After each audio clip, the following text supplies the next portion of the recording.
Good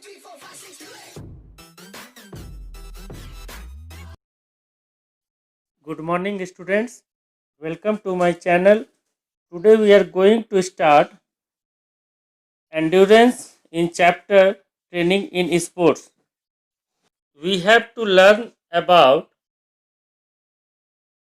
endurance, its meaning, and types of endurance, methods of development endurance, continuous training method, interval training method, and fartlek training methods. First of all,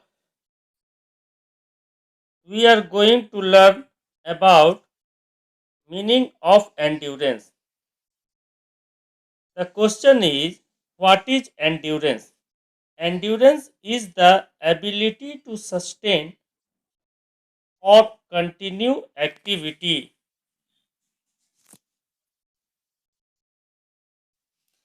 It is defined as tendency of the body to work for a longer time without getting fatigued.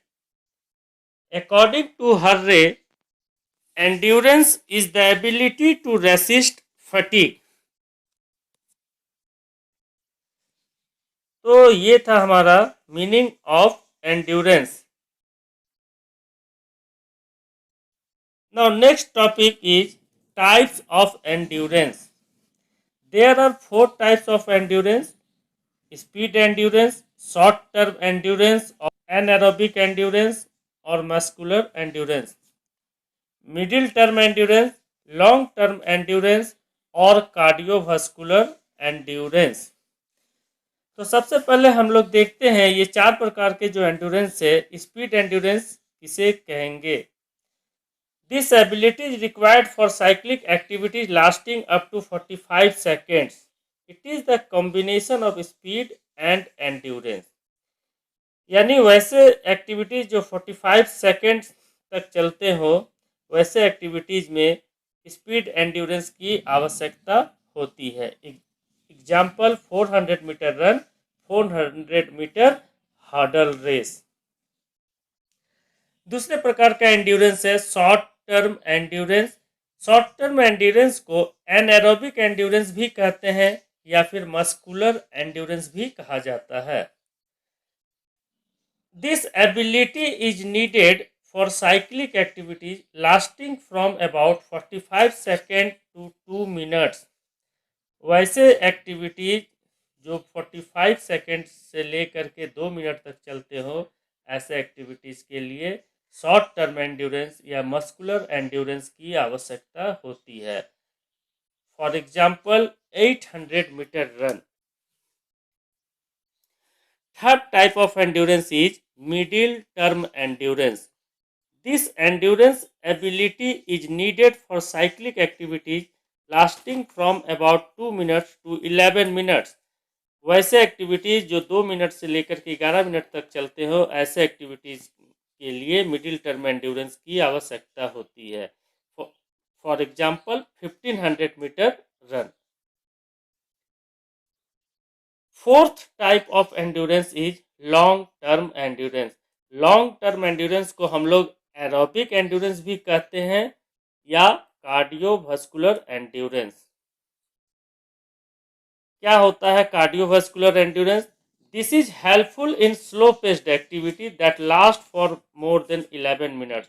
यानी बहुत लंबे समय तक जो activities हम लोग perform करते हैं, अर्थात लॉन्गर ड्यूरेशन तक जो एक्टिविटीज चलता है, ऐसे एक्टिविटीज के लिए कार्डियोवास्कुलर या लॉन्ग टर्म एंड्योरेंस की आवश्यकता होती है. जैसे 10,000 metre run, cross country run, marathon etcetera.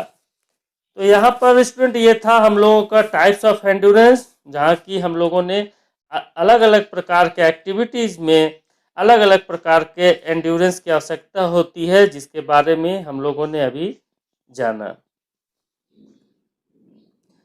Now our next topic is methods of development endurance.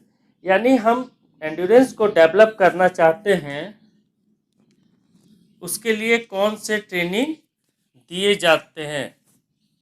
तो अभी हम लोगों का जो टॉपिक है methods of development of endurance, यानी एंड्योरेंस को किस किस ट्रेनिंग के द्वारा डेवलप करेंगे।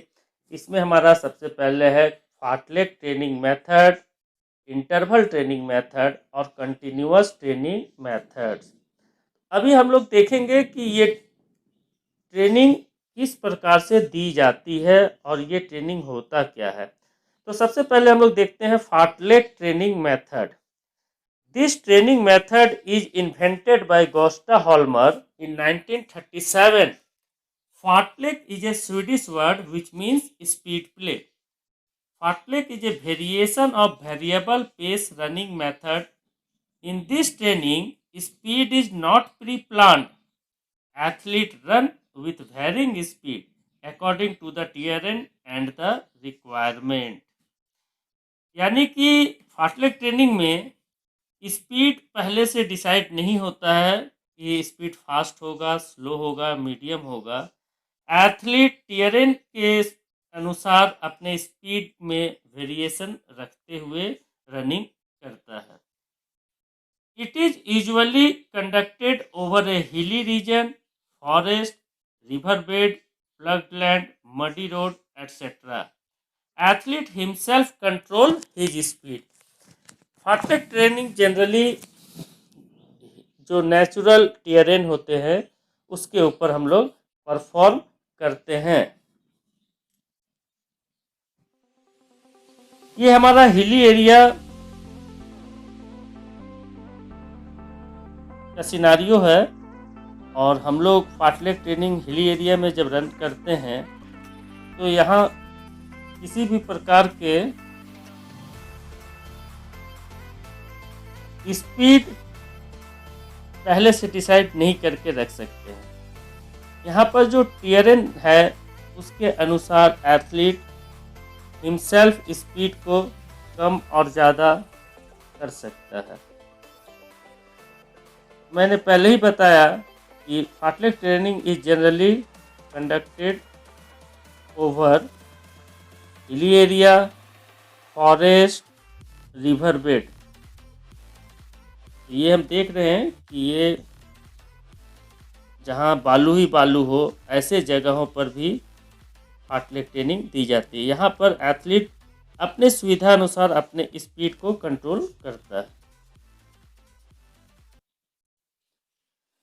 Now our next training is interval training method. तो एंड्योरेंस डेवलप करने के लिए जो दूसरे प्रकार का ट्रेनिंग है वो है interval training. This training method is introduced by Bikila of Finland. This training is based on the principle of effort, recovery, effort again. This recovery period in between effort is called interval.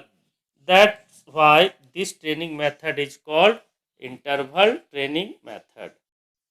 Interval training is a method of training which involves high intensity work alternated with period of low activity. Interval training is generally done on a track by employing running, sprint, jogging and walking. A training cycle may be of following types: 200 meter run, 100 meter walk, 100 meter sprint. दूसरे प्रकार का training cycle अगर हम interval training का देखें तो 100 metre sprint, 100 metre walk, 100 metre run, 100 metre jogging. यानी कि जब हम लोग इंटरवल ट्रेनिंग देते हैं तो हाई इंटेंसिटी वर्क को अल्टरनेट करते हैं लो एक्टिविटीज से। तो हम ट्रेनिंग साइकिल में देख रहे हैं कि 200 मीटर रन ये वॉकिंग के कॉम्पेरेटिवली हाई इंटेंसिटी है, तो 200 मीटर रन को अल्टरनेट कर रहे हैं लो एक्टिविटीज से, 100 मीटर वॉक। और जैसे ही लो एक्टिविटीज हो हमारा कंप्लीट होगा उसके तुरंत पश्चात हम लोग हाई इंटेंसिटी वर्क देंगे, तो 100 मीटर स्प्रिंट। तो इस प्रकार से हम जो लोड प्लेयर्स के ऊपर देते हैं इसी को कहा जाता है इंटरवल ट्रेनिंग मेथड। यहाँ पर 4 चीज़ों को एम्प्लॉय किया गया: रनिंग, स्प्रिंट, जॉगिंग और वॉकिंग।